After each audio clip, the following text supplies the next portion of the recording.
Assalamualaikum warahmatullahi wabarakatuh.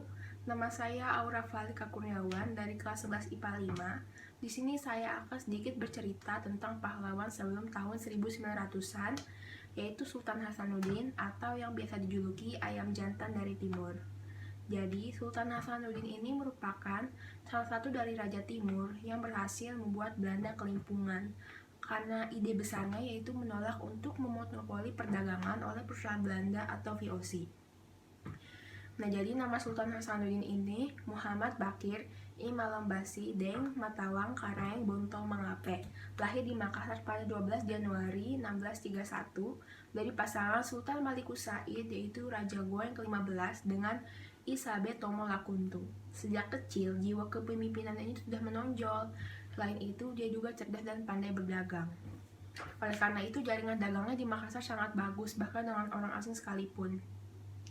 Nah, selama Sultan Hasanuddin menjabat ini, ia terus dipaksa oleh Belanda agar setuju dengan monopoli perdagangan.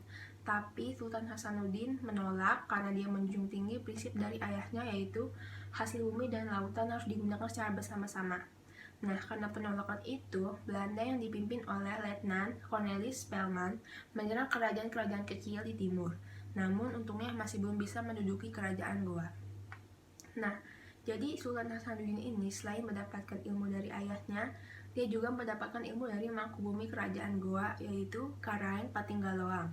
Sultan Hasanuddin juga merupakan guru dari Arung Palaka, salah satu Raja Bone yang nantinya bekerja sama dengan Belanda untuk menjatuhkan kerajaan Goa. Nah, ternyata kerajaan Goa itu selain berseteru dengan Belanda, juga berseteru dengan kerajaan Bone. Nah, akibat kalah perang, banyak pasukan kerajaan Bone yang menjadi tawanan perang kerajaan Goa. Sebagian dari mereka dipaksa untuk membentuk benteng guna melawan Belanda. Nah, karena Arung Palaka itu nggak terima, akhirnya pada 1660 dia berhasil membebaskan sebagian tawanannya, namun gagal untuk mengalahkan Sultan Hasanuddin. Akhirnya Arung Palaka pun kabur ke Batavia dan ditawari kerjasama oleh Belanda. Walaupun sempat dilema, akhirnya Arung Palaka pun ikut bekerjasama dengan Belanda.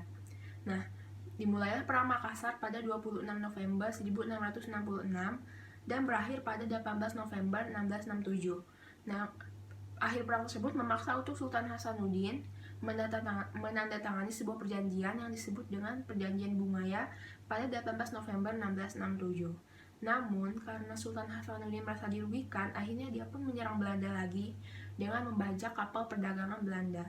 Namun karena Belanda semakin kuat, dengan mudahnya mengalahkan pasukan Sultan Hasanuddin. Nah, akibat Sultan Hasanuddin ini selalu menolak monopoli Belanda, akhirnya ia pun turun tahta dan wafat pada 12 Juni 1670. Dia dimakamkan di makam Raja-Raja Goa di Kabupaten Goa, Sulawesi Selatan.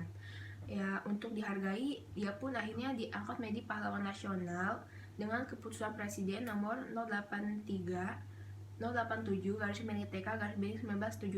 pada 6 November 1973. Namanya juga diabadikan pada Universitas Sultan Hasanuddin dan Bandara Udara Internasional Sultan Hasanuddin di Makassar. Ya, walaupun sekarang raganya sudah tiada, tapi jasanya masih kita bisa kenang sampai saat ini. Mungkin cukup sekian dari saya. Mohon maaf apabila ada salah-salah kata. Wabillahi taufiq wal hidayah. Wassalamualaikum warahmatullahi wabarakatuh. Terima kasih.